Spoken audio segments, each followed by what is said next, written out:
Good morning, our people. Welcome to the program.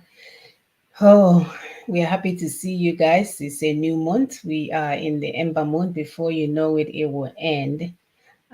We are just on YouTube today because we've been having issues, so we want to see how that goes, and we'll be sharing on Facebook. So we'd like for our viewers to begin to watch us on Facebook and on YouTube and plan to migrate on YouTube or Twitter to watch.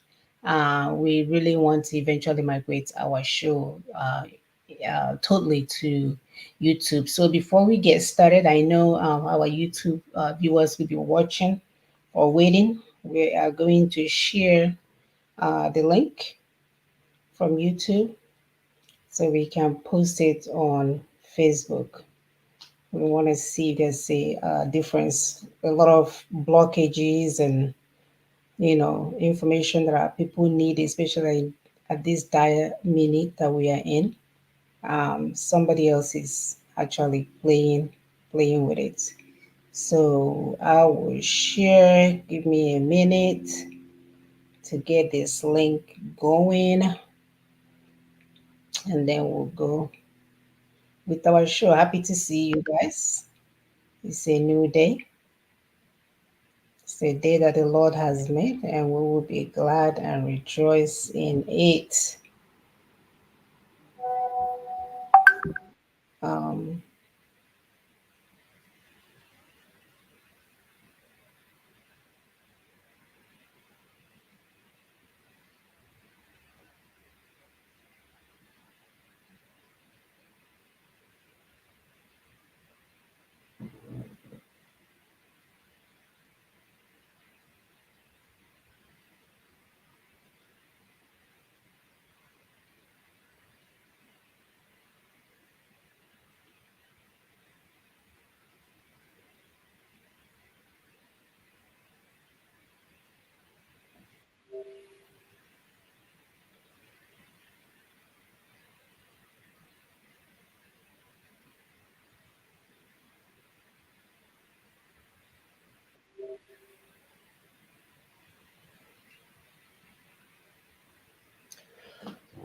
okay, so we'll do it that way.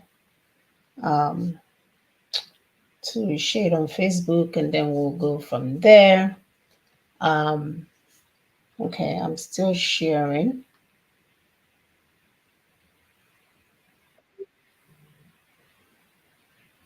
Okay,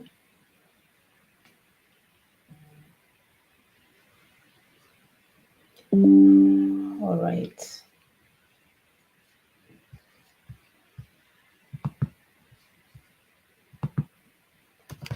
We'll get that going.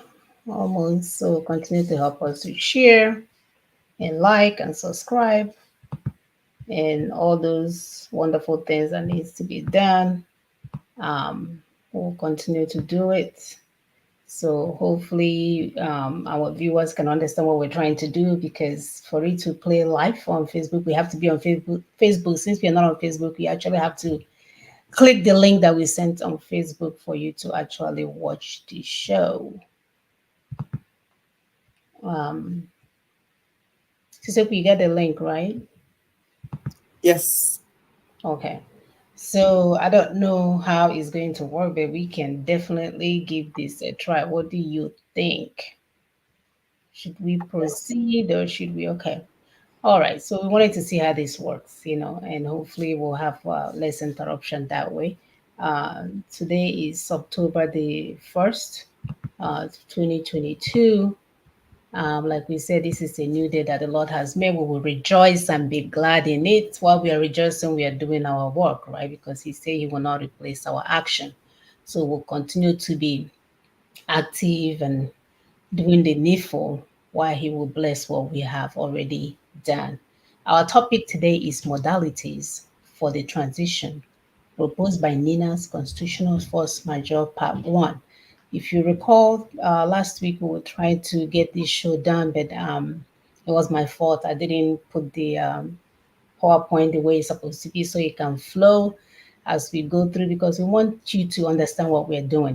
This is not one of those things where one is in one bag and the other one is in one bag. We want you to be part of the show, part of the understanding, part of the strategy. So that when we say move, like my sister would say, we're saying move left, we're not going to right. So that's the purpose of us trying to set it up in such a way that, it's almost like a class like format. And at the end, you have options to ask questions and get some answers. So, welcome, welcome, welcome. Welcome, our people. Please help us to share. Of course, my name is Dr. P. Simon Okube, and like my sister has said, we want to break it down for you, the modalities, so that you understand where we're going and where we are, or where we're coming from, where we are, and where we're going. Because it's very important that you be part of what is going on. This is not what you say somebody brings self-determination for me. When they finish, let be then be doing. When they finish, we'll not go. Mm. We can do it, but the thing is that you are going to lose out of it. And we don't want you to don't want that to happen. We want us to do it together. So that when you get that your nation that you're seeking, or that freedom or whatever that you're seeking, you'll be patriotic to it. You will own it. It's not like somebody's own. You will own it, you defend it, you will build on it, you will build it, you do everything you want to do like your own. So please help us to share. Like we said, we are trying something new, to see whether we'll remove some of the inhibition on Facebook. So that's why we're live on YouTube. We have shared it on Facebook. For those of you that are following us on Facebook, you still be able to watch it there. You know. So please go ahead, my sister. Thank you so much. Thank you for new subscribers. Those on YouTube, please hit the subscribe button. Those that are new, hit the subscribe button. Returning people, thank you. Thank you for spreading the message. We appreciate you. Thank you. Absolutely. We do appreciate you. We appreciate your time. We appreciate you being here every Saturday to learn. And you can tell the difference. I know where I am now in terms of my thinking capabilities and where I used to be before. As you read, as you get more information, as you look at the evidence, I promise you, your knowledge is become more vast and you can challenge anyone. You can challenge anyone because you are knowledgeable about the things around you. So it's not a fake one or arguing about something that you don't know and start shouting like, oh, no, I don't know. We are talking about proving what you're saying. So, and that's why we love what NINAS is doing. We are not here to fake it. We're here to show you the step-by-step approach on how we are going to get to our destination. So, like I mentioned earlier, our topic is the modalities for the transition proposed by NINA's Constitutional Force Majeure. Part one, we're going to revisit this topic this week because last week, like we mentioned earlier, it wasn't exactly how we wanted to go down. All right, the era of wanting to control neighbors or nations to appear great is over. Why is that? Because people do not want to be controlled anymore. They want to be free to chart their course. They want to feel secure in their own identities. And what this will do is then allow them to have courage to work with others. This was a statement by former US President Bill Clinton during the UN Assembly, recent UN Assembly. As the indigenous peoples and ethnic nations in Nigeria collectively engage a global system of injustice in a tug of war, it is now becoming very obvious who the direct beneficiaries of these centuries of abuse, human enslavement, and exploitations are. So it is no longer hidden because before we used to think that somebody was doing it somewhere. As we look deeper, you find out that your brothers and sisters, they do have hands in what is happening to us. The abolition of the transatlantic slave trade took centuries of advocacy that generated a huge amount of outrage from different quarters. Initially, one thought that the abolition took so long because Africans were generally ignorant and uninformed about what their people were going through in the hands of their slave owners. However, it is now apparent that the greed and the wickedness of the black beneficiaries of the cruel trade was a major factor. There's no way it's one sided. There's someone that is making that business flourish. The neo-colonialism project, modern-day slavery, and its political and environmental destruction through reckless extraction of natural resources from Africa cannot go on without the collaboration of African criminal team making profits on the blood and sorrow of their people. We now know that this team includes irresponsible religious and traditional bodies and rulers, greedy politicians and their rogue agents, as well as their partners. About 7 years ago, in this 21st century, this team was willing to collaborate and install a man, even if he had a NEPA bill as his educational certificate. No wonder they are taking it a notch higher, pushing for an election conducted by terrorists in power under a fraudulent 1999 constitution that guarantees the killing and misery of the people, not minding that they may end up with a terrorist, criminal, or ignorant president who does not understand that constitution is the source of woes of the Nigerians and the Nigeria. People are ignoring the long-term risk of renewing the life of this constitution. It is a pivotal moment in history. If we are concerned about the future of our children, that we do something about this now, not later. Luckily, as we speak, we still have a chance. There's a remnant now in operation through the NINAS protocol for self-determination that can get us out of this mess. As we speak, our people are still working hard to intro, or as we speak, we are working hard to intro fair equity and justice. Our people are still not getting it. They are celebrating the years of slavery currently imposed by either by the British enterprise and now by the 1999 Constitution. It is my pleasure to remind our people that they are living in the estate of Osman Danfodio. Is there out there in the history? Is there out there for you to watch? So to refresh your memory for those of you celebrating your slavery, because I'm not, I will show you guys, remind you guys once again, in what estate that you're living in.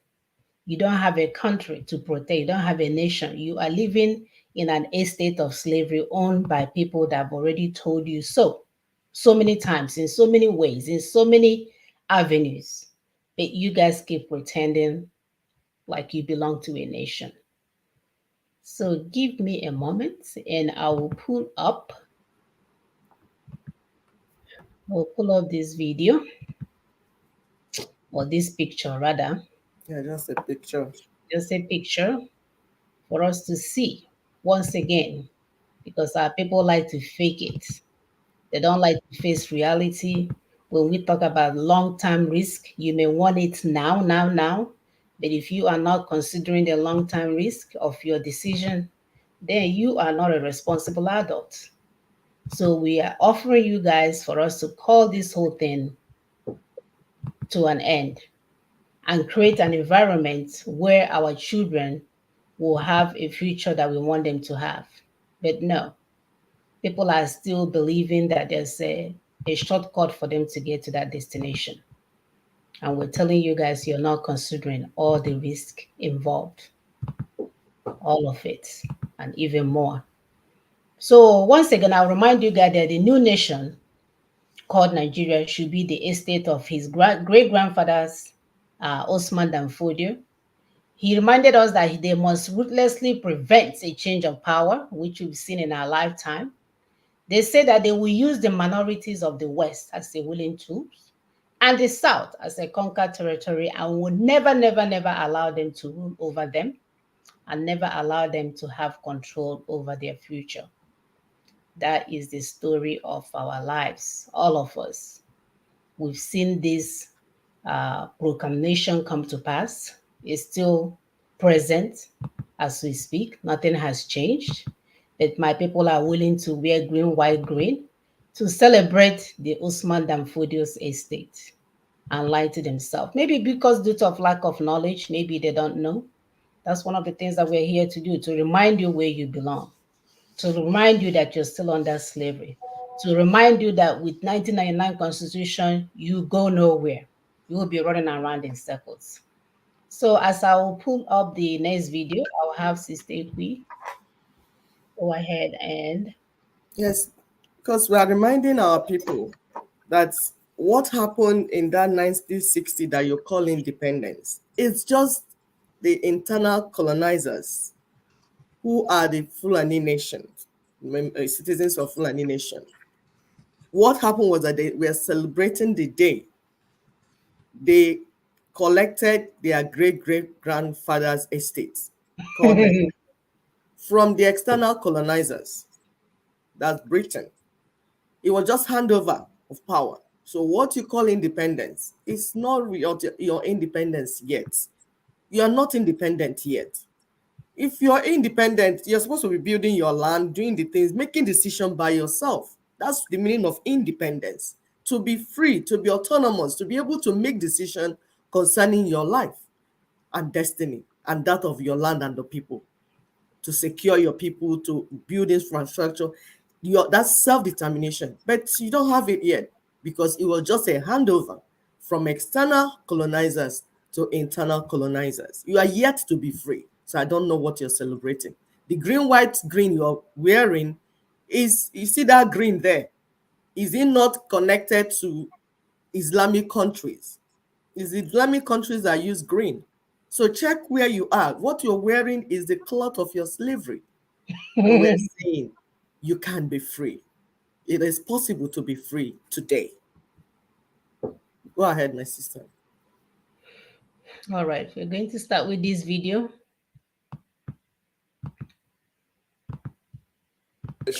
Particularly item 4 on that, where we said that the modalities that will include, composition of that transition team, that transitional governance arrangement, and all kinds of mandate and time frame for all of how we were specific in how that transition can be in place. Items 4 and 5 in that 5-point proposition. And so it is in that context that we now begin to look at the Buhari that people are wondering whether if election doesn't proceed, he will stay on. The answer is an absolute no. And we can share this with the public at this time. We are shocked. We are surprised that in the face of the avalanche of evidence of complicity, even if it's the suspicion in terms of circumstantial, but that is coming from everywhere, including from military circles.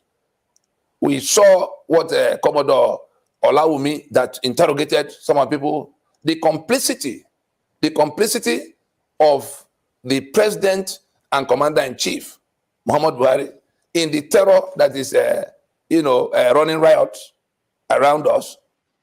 I was a member of an interrogation team, and I've interrogated a very high-ranking member of this government in 2007, 2008, on issue of Boko Haram. I interrogated him. He's in this government right now. And what was the issue? Boko Haram. And this senior officer was actually let go because he was found culpable. But right now he's in the government. We would have expected that the commander-in-chief that is now shown to be so complicit in this matter would have, in the minimum, found the presence of mind to stand down from that office of commander-in-chief. Because how do you explain that troops are being killed in circumstances that suggest? In every attack, I get information 2-3 weeks before it happens. And immediately I get that, I try to alert the security personnel. To a point in time, I was blamed that I'm the one fueling the crisis or the attack. How do I know it? Sometimes they insisted I must tell them the name of my informant and where he's coming from. I said, no. And even the connivance between them and the government, they tell me. So when you put the message across, the government doesn't take it serious. And much especially this administration, the governor's aides doesn't even pick calls of anybody. Even yesterday night, I tried calling the governor on the attack going on Doroa. He didn't pick my call. So the missed call is there. He will not reply. Sometimes his PA will give you a message, noted, and it is gone, even at the heat of the crisis. So you call the STF, their spokesman will tell you they are not aware, and it goes. Let's not even talk about all the proof, whether they are good enough or bad or not good enough. Just the open suspicion that is, we go back to what Gerard Danjuma said in 2018, March 2018, about the collusion that is going on. We go back to, Konenya, we go back to Melafia, the very people who have been. We saw what said the other day about troops saying that they were being pressured, they are commanded not to fight this terror invasion. And so when you put it all together, the minimum that should have been, let us know that there's the office of the president, there's the office of the commander-in-chief. That office of the commander-in-chief has its own rules. The troops that are being exposed to death in the manner we have seen across all the front lines, whether it's in the northeast or northwest or everywhere, that if troops cannot beat their chest, if troops are saying that they suspect that they share the same commander-in-chief with the enemy they are fighting, are all those not grave enough to warrant some kind of standing down? Does any?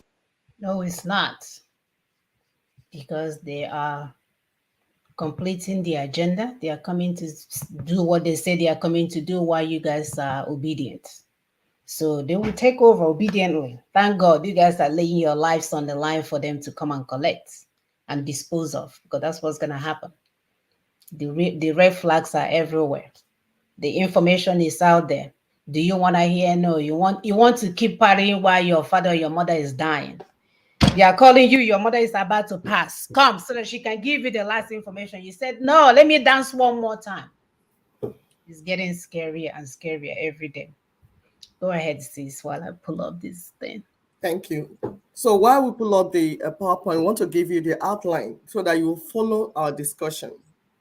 The first thing, we're going to tell you how self-determination is the people's right. Self-determination is the people's right. And we'll also discuss the three parts of Constitutional Force Majeure. That document, the Constitutional Force Majeure document.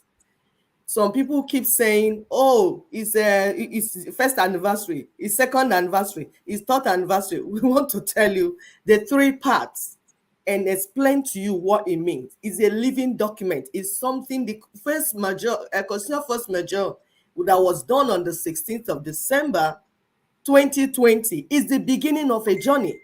It's not the end of a journey. It's not a one-day event, then that's the end. No, it's something. That's the day declaration was made.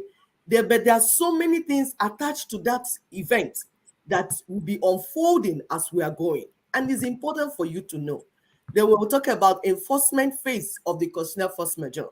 That is to tell you that Constitutional Force Majeure is not one-day event thing. It's something that began on a day. The different parts will be covered as we move and as we go, and it's important for you to understand it. Let me see if because I can't see from this platform if you can see the screen. Oh, okay, no, the first part of the screen is what I was looking at. So the can you see the screen? Viewers, can you see the screen? That's like I can see it now. Okay. I was not on where I should see it. So these are the modalities. We are talking about modalities. The modalities of this Constitutional Force Majeure, the modalities for the transition proposed by NINAS. through this constitutional force majeure. And we told you the first part I want to discuss today is to explain to you how self-determination is the people's right. Because according to the 2007 UN Declaration for Indigenous Peoples' Rights, that declaration says that as long as you can show that you are a distinct nationality on your ancestral space, that you are entitled to be there by yourself. That's your right. You are entitled to be on that your ancestral land. So far you can show it too. Because first thing is first. You have to show. And there are terms, there are things that you need to do to show that, see, I'm on my ancestral land. This land belongs to my ancestors. I inherited it. And we are a people on this land. UN is saying that the right to be by yourself, it is your right. It's a people's right. And you are entitled to exercise that right. Today, we have a constitution imposed on us by the slave masters, by the colonizers, whether external colonizers or internal colonizers. This document is bringing a lot of inconvenience to us, including death. That's the reality of our life today. So we need to stop distracting ourselves and running around with things that do not matter. You don't have democracy yet.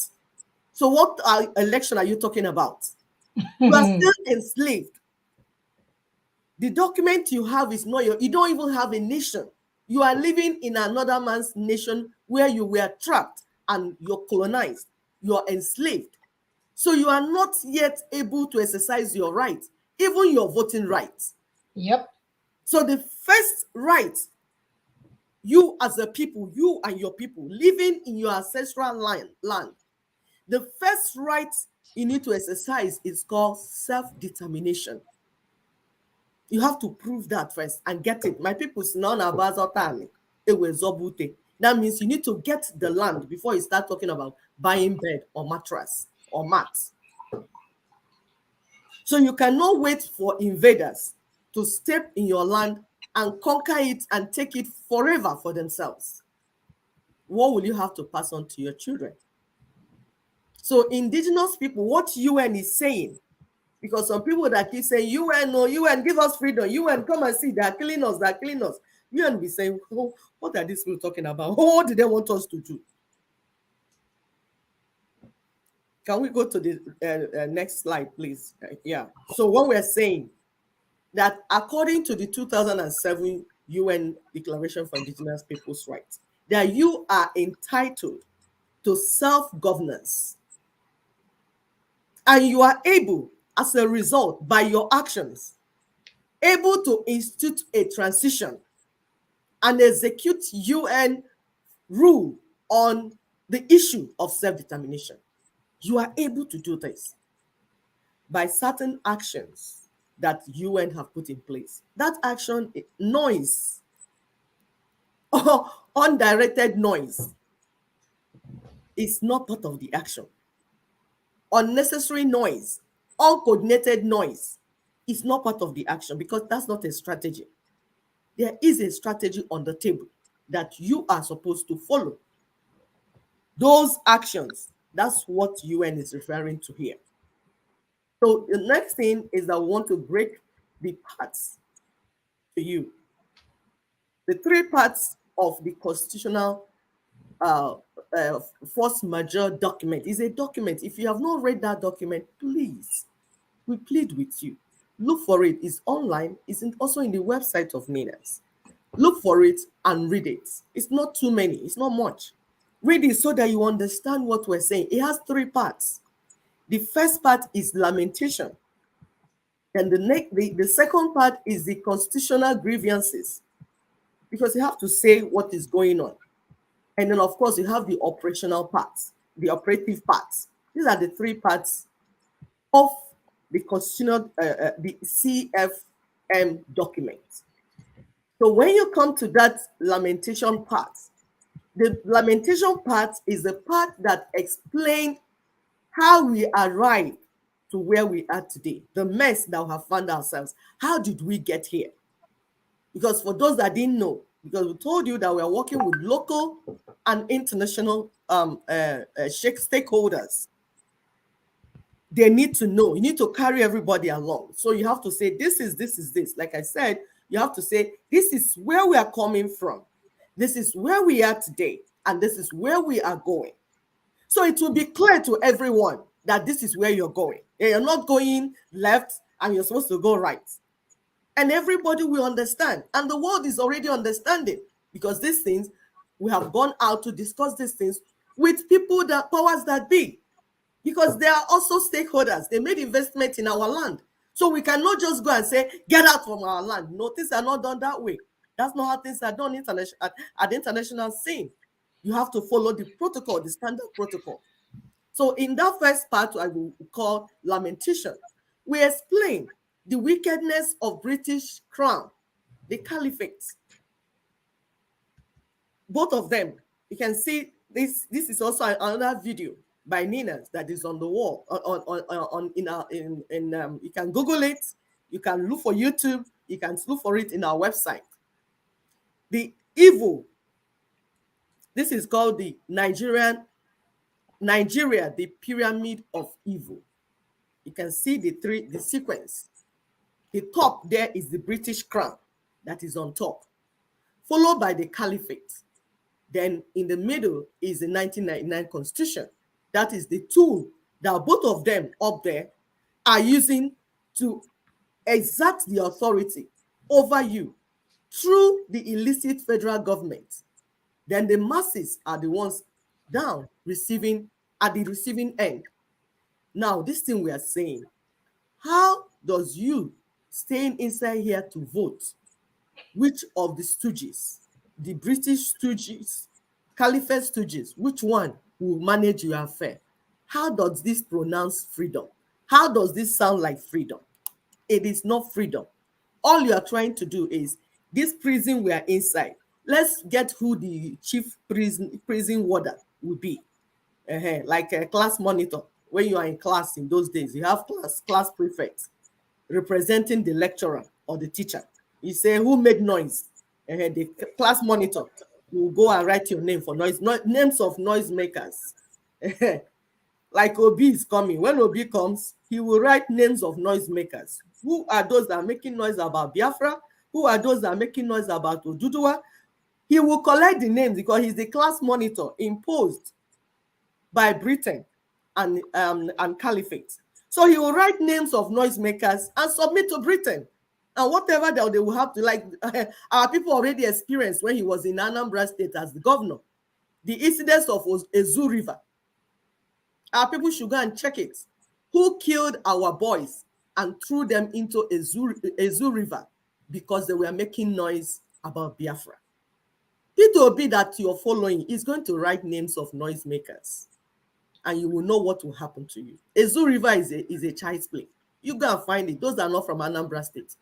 Type it and look for it if they have not removed it. What happened to the people that we are talking about, Biafra in Anambra State, when people became? Where did they go to? Our boys. Go and check that history. It's there. So these are some of the things when we tell our people, they don't want to listen. However, truth will continue to go on. So in that lamentation that we're telling you, we wrote how our people entered into treaties, how these Europeans, Britain, entered into treaty with our sovereign nations, our ethnic nations. Those were nations, they were independent. They did not sign those documents as Nigeria. The documents they signed 15th centuries, 16th centuries, 17th centuries. They did not sign any document with Nigeria. They signed documents with these ethnic nations. So when we tell our people that we want to restore the sovereignty of these nations, we are not talking about seceding from Nigeria. No, we are talking about restoring what was. These people stole from our people, and we want to restore that. It's restoration projects. These people were having their ultimate political control over their individual spaces. Ijo, Igbo, Yoruba, Ishekiri, all of them, Urobo, all of them had their political control with autonomous government in their space. What happened to that? Somebody stole that.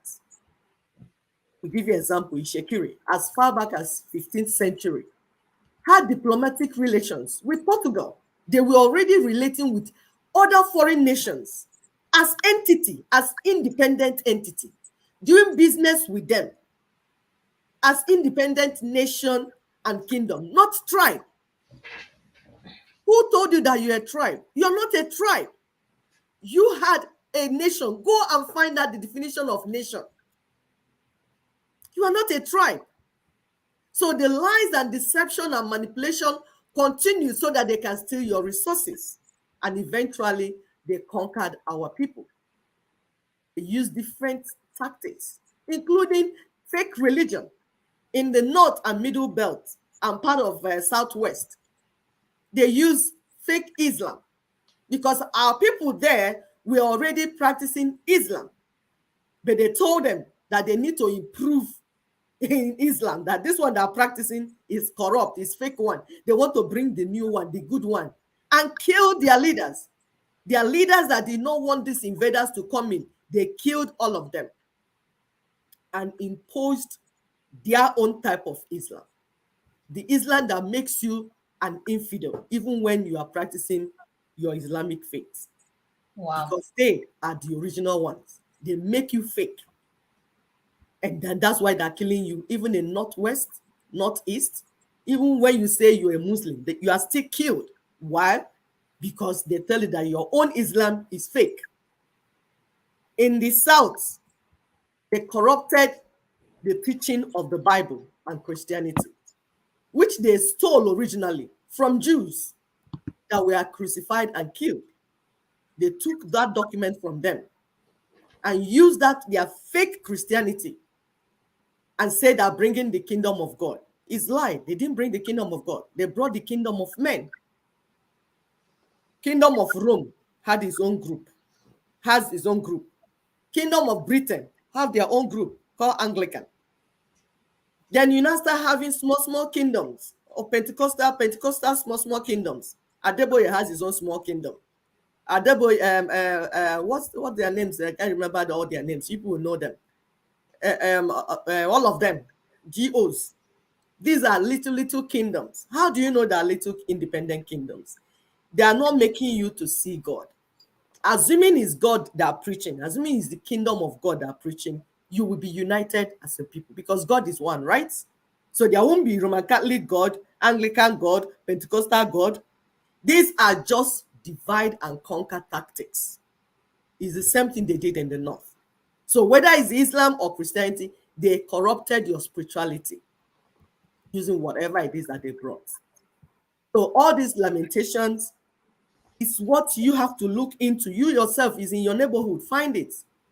So they corrupted our leaders and turned them around and made them to start campaigning against us. They corrupted everything, our way of life. They got everything corrupted and replaced our leaders, true leaders, with selected criminal stooges that are still in charge till today. That's why when you're telling them you want to be free, they say, no, Nigeria must be one.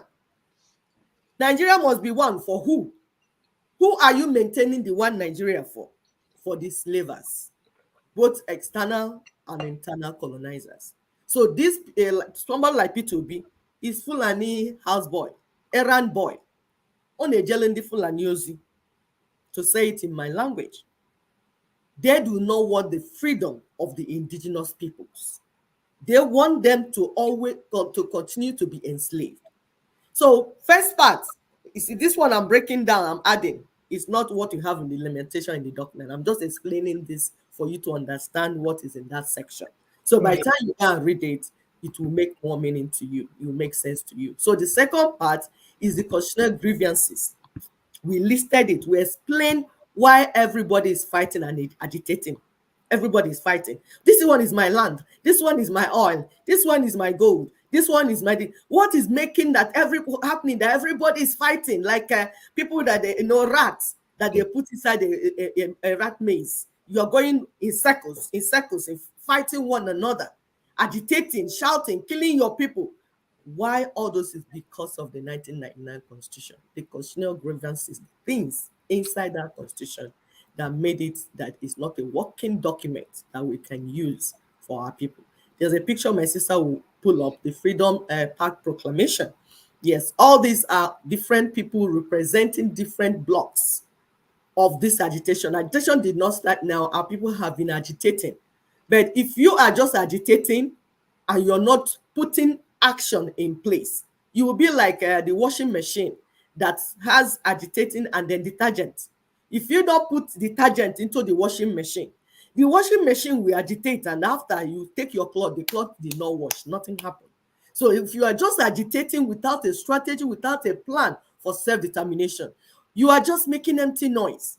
And that noise, you will continue to make that noise until the end of time. The only thing is that you will be on news. They will kill you. Say they kill us. They say, oh, they killed 20 people in Afara. Oh, yesterday they killed 1,000 people in the north. Well, it's just that news. Because you are not involving yourself in a process that would deliver you and your people. So this was done in December 2018. The Freedom Park Proclamation, joint proclamation. That means all the people from Middle Belt Block, from Southwest Block, from Lower Niger Block, because in Lower Niger has Middle Belt, Midwest, Southeast, South, all of them in that area. So we broke ourselves in a way that we can coordinate ourselves. This is not the nation. It's just so that we can function, can coordinate ourselves, and then deal with the world instead of 42 groups or 90 groups in the case of South Africa. Now, in the case of South Africa, when they were fighting to bring down the apartheid constitution, there were 90 agitating groups. But you know what? Those 90 groups came down to what you call CODESA. They now came down and said, let's work together. You want this, but we can work together. We want one thing, freedom. And then they used a process and then came out. That's why the apartheid constitution came down. In the same thing, that's what NINAS is doing.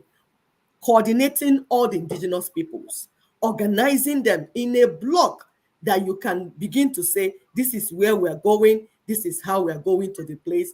It will make sense. The world will look at you as human beings that are reasonable, not people that just want to make noise. You're confusing the world when you don't put yourself in proper coordinated groups, blocks. So this is this for that. This document, this video is in YouTube. If you go there, you will find it. Then the part called the operative part. In that operative part, if in the document, it began with accordingly. From where you have accordingly. So the document becomes like 5 agenda, 5-point agenda. These are the things that we will now be doing going forward. So that's the operative part of constitutional fight. So the first point says, a formal announcement by the federal government of Nigeria acknowledging the constitutional grievances and sovereignty disputes now declared by the peoples of South and Middle Belt of Nigeria.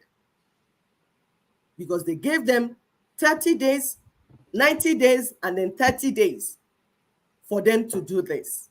We are not waiting for them to do it. It's just part of the process. You say, first thing to be done, you set it out. Because you'll be asked, did you do that? It's like when you want to divorce a woman or a man, as the case might be. You serve them paper. You say, I'm going to court, I want to divorce you. Now, whether that woman or man takes that paper, signs it or whatever or not, you will still get that divorce. Even if he says, oh, I don't want to give you divorce, there are other ways, legal ways, that will make you get what you want as an individual. That is self-actualization. If you feel this man or this woman is a threat to my life, I don't want to continue this union with him or her, I need to be free. The world is saying it is your right to make that decision. It's just that there's a process you have to go through, and you follow the step one by one. And you get there and you get what you want. Nobody will impose a marriage that you don't want on you. No, it does not happen. So number 2 is formal commitment by the federal government of Nigeria to the wholesale decommissioning and jettisoning of the 1999 Constitution as the basis of the Federation of Nigeria. At this time, everybody shouting 1999 Constitution. We cannot use 1999 Constitution to get progress for our people. Then you still want to go and vote under the 1999 Constitution and get a president that will swear to uphold it? Are you people making sense? I saw at a discussion with 2 brothers yesterday. The other one was not even making sense at all. These are people that should know. If the people that should know do not know, is it my fault? Don't you see the deception in it? And work will continue. So that's the next thing that the federal government is expected to do. It doesn't mean that if it doesn't do it, we will not go where we're going. Like we said, if a woman or a man wants divorce, whether the other party is ready or not, the divorce proceeding will continue. There are ways already, legal ways already put in place to follow. If this one agrees to come, this is how we follow it. If it does not come, this is what you do, and you still get the freedom that you want. It's the same thing with nationhood. So we'll get to the next point. So the third part, it says, a formal announcement by the federal government of Nigeria suspending further general elections under the disputed 1999 Constitution, since winners of such elections will swear to and be governed by that Constitution. If we have all agreed that this 1999 Constitution is not good for us, my people, what are you going to do? Is it not to remove it so that we'll put the one that will be good? Then no, you want to go to election and bring the people that will swear to uphold it. It doesn't make sense, my people. It doesn't make sense. So this is what is expected, of federal government. Then the fourth point is a formal initiation of a time-bound transitioning process to midwife the emergence of fresh constitutional protocols by two-stage process, which the constituent regional blocks. Please go to the next one. The constituent regional blocks, not 5, it's still ahead. Oh, I missed. Okay, I missed the fourth one. Hold on, I can read it off here. Sorry about that. Okay.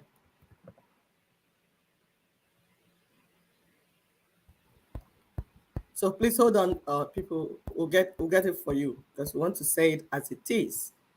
The fourth part, it said I'll read it again. A formal initiation of a time-bound transitioning process to midwife the emergence of fresh constitutional protocols by a two-stage process in which the constituent regional blocks will, at the first stage, distill and ratify their various constitutions by referendums and plebiscites.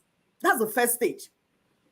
That means the first stage, you're going to say, through referendum, your voice will be heard. Because for the longest time, they seized the voice of our people. That's why we told them that the 1999 Constitution is fraud. How can you put our signature in a document that we did not make? One, the document is lie. Two, you put our signature on it, saying that we made it. So we're going to draw back the way our people, their voices will be heard. Through referendum, they will say, okay, I want to do this or I don't want to do this. I want to go with you. I don't want to go with you. They have the right. We already explained it at the beginning of this show, that is the people's right all over the world. It does not start with Nigeria. All over the world, the people have the right to say, I want to be in a nation with this person or I don't want to be in a nation with this person. It is the people's right. That's in the first stage. The second stage, they negotiate the terms of federating afresh. as may be dictated by the outcomes of referendum and plebiscites. So you do number one. Number one will lead to number two. The result of number one will now decide what the next stage will be. It's as simple as that, my people. It is not difficult. So the fifth point is a formal invitation of the peoples of the South and Middle Belt to work out and put in place a transitional authority. It will specify the time, the modalities. It will specify the time frame. Is it 6 months? Is it 1 year? Is it 2 years? It will specify the members. It will specify what they're coming to do, how they will do it. These things will be part of. So as you're having a transitional body or authority, they already have the mandates. What they will do, they're not coming to scratch head. What are we in this meeting? What are we here to do? Are we eating meat pie or are we drinking Coke? No. That's why it's called agenda. Like any meeting, this is what you're coming to do. And we're telling our people, usually when we say to institute a legal process for self-determination, people would think it's just to go to court and file a case. No, that might be part of it, but that's not what it means to institute a legal process. It involves series of legal events and actions taken both at local and international scene. Predetermined actions, standard protocol all over the world. You follow it step by step. Like we told you, for 20 years now, NINAS has been over 20 years now. Once that 1999 constitution came out, they put in place a 20-year plan. They sat down, discussed all the people that have done Pronaco, done so many things. They sat together and said, okay, this is the next thing we're going to do. Step by step, over a period of time. This is what you're supposed to do. And we told you that it involved solemn assemblies that they have already done in different blocks. First of all, we organized ourselves in blocks. These are part of the legal process. And then each block went and did their solemn assembly. The Lower Niger block did their solemn assembly in 2015. The Southwest did their solemn assembly in 2017. The South East, Middle Belt, did their own in 2018. These are legal events, legal processes. We already showed you at the end of all the solemn assemblies, they now came together to have a joint proclamation, which they had December 2018. And from there, they went to the international scene for another 6 to 7 months to involve the international stakeholders.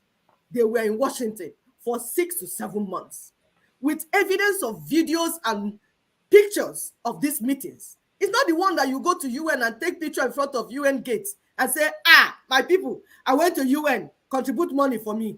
That's not the type of things we are talking about. That's not the type of criminality and 419 we are speaking about here, please, my people. From there, UN sent an observer, what you call a rapporteur, to come in and say, this thing that these people came to discuss, what is going on? Is it true? And UN came with and said that the 1999 Constitution, can I repeat? That the 1999 Constitution is a pressure cooker for injustice. And they didn't stop there. They say if he busts, it's going to affect the peace of the world.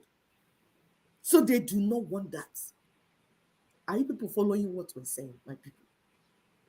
So from this agenda, we now go to a phase called the enforcement phase of constitutional force majeure. Because we have a target. There's somewhere we're going to. Where we're going to is to get down the union. Because we said that the union called Nigeria, the mistake of 1914, what they call amalgamation. It's not a union. It's not a true union. But they united us under force. They used gun to put nations, autonomous nations, independent nations that have been independent for over 5,000 years. They forced us into a union. As we were trying to say, oh, what do we do? What do we do? Before 1960, people said that what would be good for us is to have a proper federation. Because in a proper federation, you will have independent regions and blocks with their own constitution. So those constitutions will now unite, and you have what you call a federating constitution for the federal government of Nigeria. That was where our people were going. However, that was truncated. That was hijacked. By who? The criminal Fulani nation. We will keep calling them. We are not talking about the individual poor Fulanis that are selling cows inside bush. Those ones are victims the way we are. If they have, do you think that if somebody has like option that he will be inside bush drinking the urine of cow? Do you think that if somebody has option, he will tie herself with a sweater and punch a hole and punch her mouth like masquerade? Who lives like that? These people are victims like we are. So we are not talking about the everyday Fulani people. For those that go and be killing innocent people, we are not talking about those. We are talking about the system, the Fulani nation system, that is how to conquer and kill people. For the British system, like when we talk about Britain, we're not talking about the British citizens. If we talk about America, we're not talking about the American people that we are living with and interacting with here. We are talking about systems, evil policies. Policies. From systems, you have policies that kill the people. So this union we're saying is an illegitimate union, because a federating union cannot have unitary constitution. A federating union is a union of various constitutions. Those blocks with their constitutions is a union. A federation is a union of constitutions, a union of independent constitutions. What you have now is illicit. So that's why you see these three pillars, parallel pillars: the union, the constitution, and the election. The constitution makes the union. You don't have a union if you don't have constitution made by the people. You don't have a union.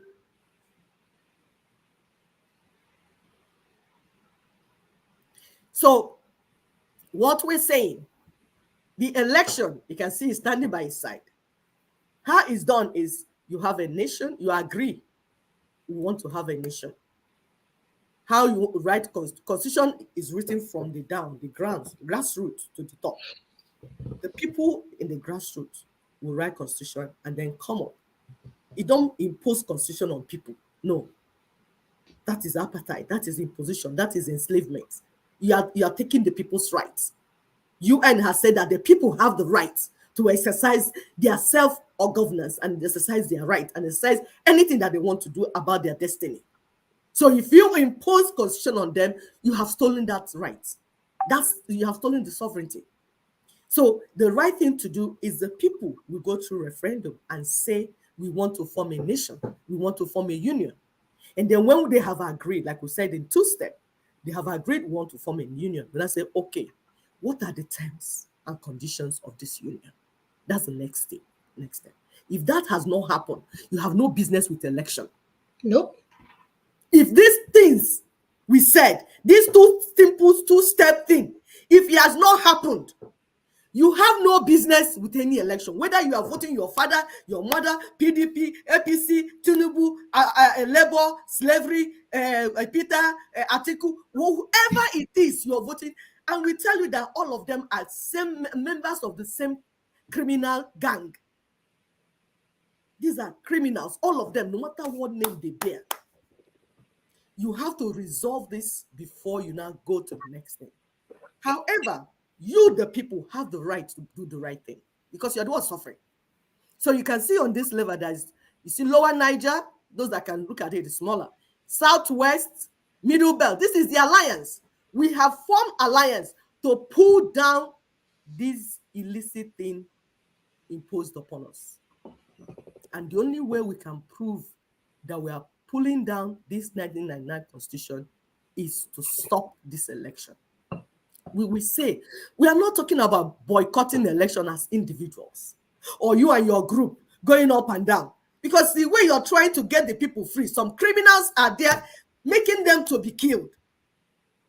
Those of you that are making them to kill our people, you will answer. Don't think that you will go scot-free. That at the end of all this, you just go and be happy that you have killed the people because of your stupidity and criminality. You will be held accountable.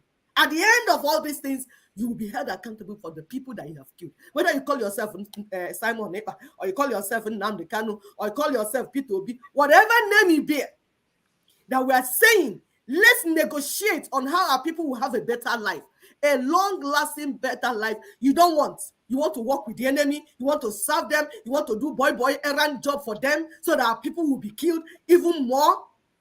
You will be held accountable at the end of all this. Please, let's see the next one. The next thing, you see, domino 2. This is domino 1, domino 2. Okay. Oh my goodness. Okay. My sister will pull it up. Domino 2, so that you can see because we'll show you the graphics so you understand where we're going. We don't want citizens that are not informed. It will not happen again because people keep asking, why is it that African states, African nations have independence and rope back into slavery? How does it happen? Because the people are ignorant. The people are not informed.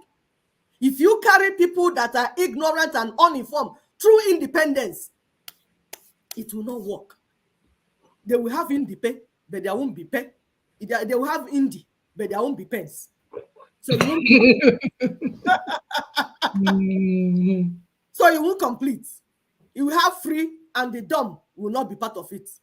So you are freer into the slave camp, running free. If you are running with one leg before, inside the slave camp, you will not be running with 2 legs inside the slave camp. That is not the freedom we seek.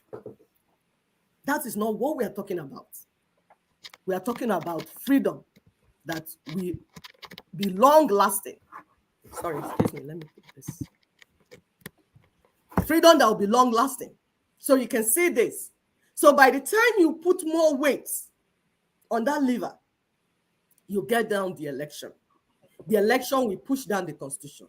The constitution will push down the union. Is this not a better strategy than running around inside bush with guns? Guns that cannot even kill a cow. The gun that you are carrying, the occupying force in your land is killing your children. Is that a sensible thing to do? The guns that as you're carrying gun inside bush like rats, they are using helicopter to shell your people, to kill your people. Is it not time to use sense to do what we're supposed to do? So in this enforcement phase, we are talking about threshold of consensus behind the union disputes. Enough people will climb on top of this level. That's why we say, if you agree with NINAS, say so. As you're saying so, you're adding force to this lever. You see that? All the people in alliance territory climb on top of this weight. You see, if you put weight on this by saying, yes, so NINAS is right. We want to fix this constitution. We want to fix the terms of our living together before we go to election. Excuse me. The more you say it, and say it correctly, not saying it in a way that shows that you're a criminal. Say it the way NINAS say you should say it, because there's a difference between saying something correctly and not saying it correctly. When NINAS was talking about pulling down the electoral structure, some criminals went about telling our people, say no to election. We are not voting. We are not voting, just because they want to make money. By the time the politicians bribed them, they said, sign, seal, and delivered. And it's their pocket. Delivered inside their pocket. He was signed and delivered inside their pockets. You see what ignorance can cause? You see what we told you people that we are not ready to move with ignorant people again. That's why we're taking time to enlighten our citizens. Because you're ignorant that somebody will tell you, don't go and vote for election today. Tomorrow you say go and vote for election. Meanwhile, your mates have registered with PVC months back. Where are you getting the PVC to vote? And nobody asked question. And you people just carried on. We don't want our people ignorant again. That's why we come here every Saturday, to educate your mind. The more pressure you put on that level, that is what? How are you putting pressure on it? By saying, please don't drag us into election again. Let's sit down and resolve the dispute. We have land issues. We are quarreling. That's why there's fight and killing everywhere. We want to end this neo-colonialism. We want to do complete decolonization, because we told you people that the 1999 constitution is colonial constitution. It's not our constitution. We want to put an end to it. Election is not what you need. We need to end colonialism. We need to end neo-colonialism. We have our people. Because we're talking about consensus. We say, go back to your village. Go back to your ethnic nation. If you're Igbo, go back to them. If you're Ijaw, go back to them. Form consensus amongst your people. Say, my people,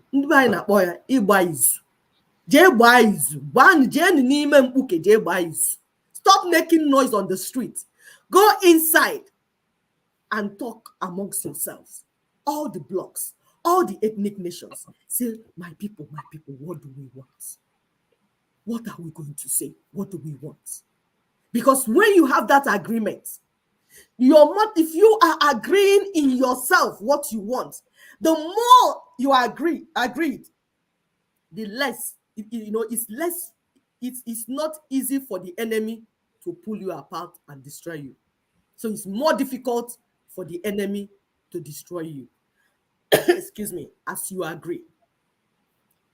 The Southwest are already doing that. The delegates, the Southwest, the Yoruba delegates to NINAS, because we told you that NINAS is at the national level. That's why it's called Nigerian Indigenous Nationalities Alliance for Self-Determination.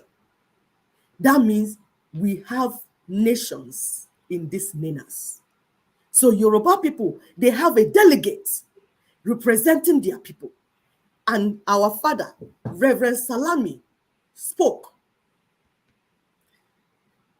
He said that the church, they are urging the church to stop aiding Fulanization. He says that Yoruba want to suspend, they want the 2023 election to be suspended, that they are choosing transition over election. They want a transitional government so that we can negotiate and talk what we want, how we want to live. Before we now talk about election, we're not telling people not to go for election. They say we want to solve our dispute first. We have issues, serious issues pertaining to sovereignty and ownership of the land. We have land dispute issues. So we want to resolve that first before we go to any other thing. So they came out and made a statement. And they said that due to the constant killing of their people by the invading Fulani terrorists, that they have rejected the 1999 Constitution as basis for their land to be governed and their people to be governed. And they are reconsidering their allegiance to the illicit nation called Nigeria. These are part of the operative parts. To say these things what I'm saying now and come together and say it strongly, that's the action you need. For those that are saying, we want action. This is 21st century. Your action of 1805 is not the action of 21st century. Better develop sense. We told you that this is battle of wits. Using brain to work. It's not time are gone when people that do not know anything speak and represent us. We want to talk the way the world is talking. We want to speak the way we'll be represented, the way we'll be respected by the international communities. We have come of age as a people. As indigenous peoples of Africa, we have come of age. If it's school, we have attended school. If it's job, we are doing it. We have come of age. We want to begin to speak the language that the world has been speaking. It's not about running inside bush. See all the wars in Africa everywhere. What has he achieved? What have you done with it? You lose your people, lose your resources, and your land is bastardized. After the Biafran War, 50 years after Biafran War, we have not rebuilt our land. Our land is still lying in ruins, and somebody is still telling me we need to go to war. Are you all right? Is your head even working? Are you crazy? We are talking of legal precedents, legal processes, legal events, legal actions that need to be taken. And our people are working on it. We are not even sending you. Just like the doctor will not send the messenger to go into the theater and operate on a patient. We are not sending you. We are just saying, understand what the professionals that we are engaging, they know where they're going. Understand it. That's all we're asking from you. So this Yoruba delegates are demanding the initiation of a time-bound transition process to midwife the emergence of a fresh constitutional protocol. This is Baba. This is what we want the church to be doing. That's why at the introduction, we told you people that the church, the fake church, who are pushing our people into illicit election for illicit nation, they are part of our problems. And they will not go unpunished. Because by the time this pressure cooker will burst, those their churches that they spend their life to build will be the first to be burnt down. Say, I tell you. Because don't think you will get scot-free with this your hypocrisy. You're not going to go scot-free. Paul Adaferati or Adaferati, sorry, I don't know what to call him because I don't know how to pronounce their names. Paul, whatever, from one church that came out and said constitution is a problem. We're not going to go to the next election without fixing it. Yet you start telling people to go and pick PVC. Are you okay? Are you people going to make heaven? This heaven that they're talking about. You church leaders and pastors and GOs, are you going to enter it? You lie from both sides of your mouth. Why? You're so dishonest, so hypocritical. Why? And you're preaching Christ. Christ does not even know you. You see, my sister, when we are, if we have passed 1 hour, we can stop and continue where we stopped. You know, so let me know, please, if we have passed. Yes, it's past an hour, okay. 30 minutes, almost 30 minutes. I think we can end that in the next 12 minutes. Go ahead. Okay, so we'll round it up. We'll give you another part. We are ready to break this thing down, even if it means having 3 parts. We will have it so that you understand it. It's important to us that you understand it. Because your lack of understanding is what is bringing people that dupe you, collect your money. Today they say they're governing your Biafra in exile. Tomorrow they say you're Biafra in where? There is nobody discussing Biafra anywhere because Biafra is a closed deal. Biafra, I want to close with this for you to know, just to tell you. Biafra, when they fought that war, Biafra was conquered. Anybody that was telling you that is not a win-win, that is a no vanquish or whatever, is a lie. It's another lie they told you. Nigeria conquered Biafra. That's why you have occupying force in your land. That's why you have Nigerian force in your land everywhere. People that keep asking, oh, this military, where are they? Why are they in our land? Your land is a conquered territory. As a result, you're going to have the force of the nation that conquered you in your land. Those that say, why do we have checkpoints everywhere? Why do we have checkpoints everywhere? They don't have in north. Fulani nation lives in the north, so they don't need checkpoints. However, they conquered you in Biafra, so they need checkpoints to have their force, the occupying force, monitor your activities because you are conquered people. So Biafra is a done deal. By the time Biafra surrendered, through the second man, Effiong, because he had no choice. If he didn't do it, they will starve our children to death. All our people will die. So they chose the path of, if you want to fight and win, suspend the fight and pick it up tomorrow again, just so to deliver our people. So they surrendered and said, we are giving up. And it was signed and delivered. It's settled. So there's no place that they are opening Biafra file to discuss. The only place you discuss Biafra is on social media and all the media. If they kill you a lot, they say, oh, those people they killed before, they've killed them again. You just be making news. Oh, those genocide, like people, Ujuanya, yes, the queen died very well. They killed my people. It's only that type of news you'll be making. Everybody will say, hey, that the people. It's news you'll be making. But nobody, no sensible official, diplomat, UN, anywhere, will sit down and say, I want to open the file of Biafra so that we'll restore it. It's not happening anywhere. So those of you that are allowing yourself to be duped morning, afternoon, and night because you're emotional, we are here to explain so that when you get information, you get informed, you understand why we say, suspend this name for now. Let's get the land. When we get the land, you can call it. It's like giving birth to a child. You gave birth to a child before and the child died. And you named that child Amala Chukwu. And Amala Chukwu died. Go into the room with your husband. Come out with another child. Whether it's male or female. Name the child Amala Chukwu again. If you so much love the name, is it not simple than going to cry over the child that is dead and buried? Do you want to eat the dead body? Are you a vulture? We'll continue on this next week. Invite your friends. We will continue to teach. Share this video, please. Let all your friends get it. We want to discuss. We want to talk. We don't want to fight. There's no need to fight. We are adults now. We have come of age as indigenous peoples of Africa.